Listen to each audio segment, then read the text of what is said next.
সুপ্রিয় দর্শক, আসসালামু আলাইকুম। কেমন আছেন আপনারা সবাই? আশা করছি আপনারা সবাই অনেক অনেক ভালো আছেন। দর্শক, আজকে আপনাদের মাঝে আমরা যে বিষয় নিয়ে আলোচনা করব সেটা হচ্ছে ইসকন।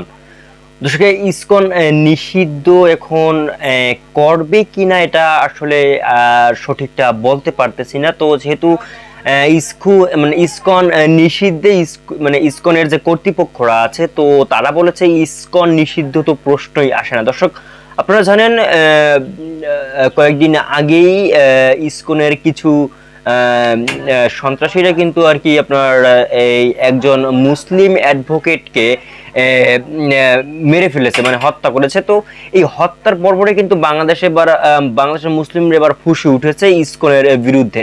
তো দর্শক, এবার ইসকন কি আসলে নিষিদ্ধ হতে যাচ্ছে কিনা তা এই বিষয় নিয়ে আমরা আলোচনা করবো। দর্শক, এই যে এই বণিক চিন্ময় দাস, তো এই চিন্ময় প্রভু তো চিন্ময় মানে এই যে বণিক না চিন্ময়, তো এই চিন্ময় প্রভু আসলে অনেক আগেই এই ইসকন থেকে আর কি সীমা লঙ্ঘন করার অভিযোগে কিন্তু তাকে সেখান থেকে তার পদ বাতিল করা হয়েছিল। তো এখন কিন্তু আর কি তারা বলতেছে, ইসকনের যারা আছে তো তারা বলতেছে যে আর কি এটার সাথে আমরা সম্পৃক্ত না। তাহলে সম্পৃক্ত যদি না থাকে তাহলে তারা এই ইসকনের মতো একজন মানুষ তারা বড় একটা সভা দিল কিভাবে?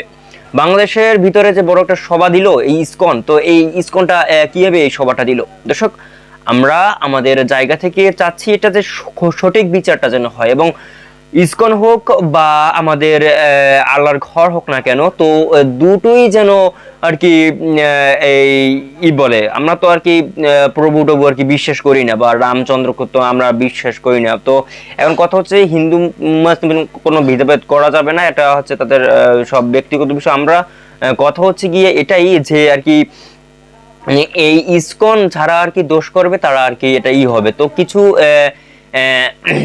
উগ্রবাদীরা আর কি, এই যে হিন্দু ধর্মের কিছু উগ্রবাদীরা আর কি এই দেশটাকে আর কি রসানলে দেবার জন্য আর কি তারা উঠে পড়ে লেগেছে, তা কিন্তু হতে দেওয়া যাবে না দর্শক। তো যাই হোক, এই ইসকন নিষিদ্ধ হলে বাংলাদেশের কিন্তু এই ইসকনকে কেন্দ্র করে কিন্তু আর কি আওয়ামী লীগ সরকার কিন্তু ক্ষমতায় আসতে পারে, বা এই হিন্দু মুসলিম একটা জোট পাকিয়ে মানে তাদের ভিতরে একটা গন্ডগোল লাগিয়ে তারপরে কিন্তু আওয়ামী লীগ সরকার ক্ষমতায় বসতে পারে, বা আওয়ামী লীগ সরকার কিন্তু এভাবেই ক্ষমতায় বসে বা আন্দোলন করে। তো আপনারা সবার জায়গা থেকে কঠোর হবেন, এবং কঠোর হয়ে কিন্তু সবাই একজোট হয়ে কিন্তু এই দেশে আর কি শান্তি শৃঙ্খলা ফিরিয়ে আনার চেষ্টা করবেন দর্শক। তো আমাদের চ্যানেলে সবসময় ভিডিও আপলোড করে থাকি যে এই ইসকন আসলে আর কি দেখেন, আমাদের বাংলাদেশটা যদি খারাপ পথে যায় তাহলে হিন্দুদেরই আর কি। তো এখন তো আমাদের যে দেশের যে হিন্দুরা আছে তারা কি ভারতে গেলে কি তাদের আর কি সবকিছু করে দিবে কিনা একটু বলেন? তো এখন করে তো আর দিবে না। তো এই যে একটা অবস্থা, তা ঝাঁতা একটা অবস্থা যাই দর্শক।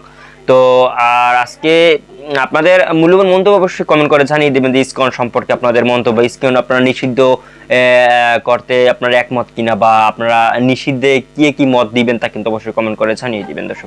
এই ভিডিওটা দেখো পরবর্তী ভিডিওতে। আল্লাহ হাফেজ।